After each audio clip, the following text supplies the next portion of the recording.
I'm coming to you through waves, light and sound. Waves are all around us, so let's take a look at their properties and the calculations that you're going to need. What exactly is a wave? Well, a wave is a way that energy is transferred from one place to another. Interestingly, no matter is transferred. Waves can be classified into two main types: transverse waves and longitudinal waves. In a transverse wave, the oscillations or vibrations are perpendicular to the direction in which the wave is travelling or the energy is being transferred. Take a look at the transverse wave in this rope. See how each bit of the rope moves at right angles to the direction in which the wave is travelling. Another example of a transverse wave is light.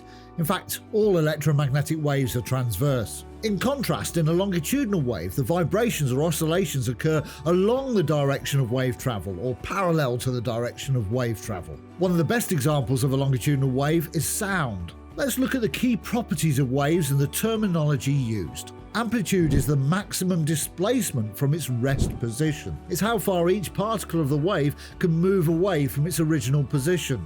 Wavelength is the distance between 2 points that are in phase. What I mean by that is it's the distance between 2 points that are one complete cycle apart, like two peaks or two troughs.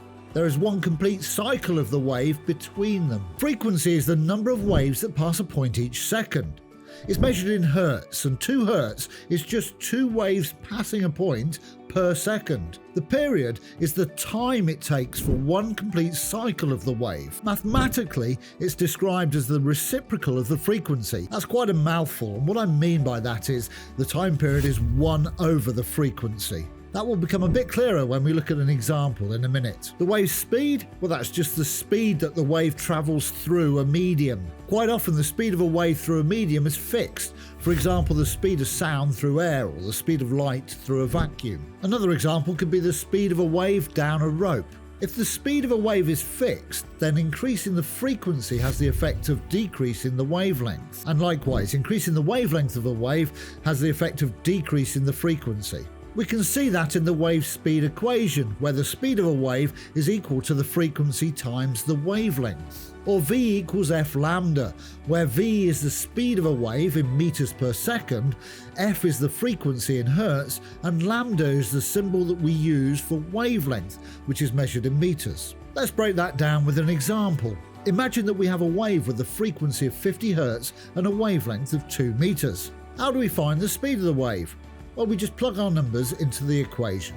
V equals F lambda, V equals 50 hertz times 2 meters, which equals 100 meters per second. As mentioned, the other important formula that you need to know relates to period and frequency. The period is the time that it takes for one complete wave cycle, and it's the inverse of the frequency. So period, which we give the symbol capital T to, is equal to 1 over F, where F is the frequency. So if the frequency of a wave is 5 Hz, its period is 1 over the frequency, which is 1 over 5, which is 0.2 seconds. This tells us that each wave takes 0.2 seconds to pass a point. I could of course do it the other way round and say the time period is 0.2 seconds, what's the frequency? Well, the frequency is 1 over the time period, or 1 over t, which is 1 over 0.2, which equals 5 Hz. Before I look briefly at reflection, refraction and diffraction, please remember that there's some free to download questions and worked answers on my website that go nicely with this video. There'll be a link in the description below. Please also take a minute to like and subscribe to this channel, that way I can continue to make these free resources. You can even write a comment for me to read. With reflection, waves bounce off surfaces, just like echoes, and you should see the extents I have to go to avoid echoes in this room while I'm recording. There's a golden rule for reflection at a flat or plane surface. That is, that the angle of incidence is equal to the angle of reflection, as shown in this diagram.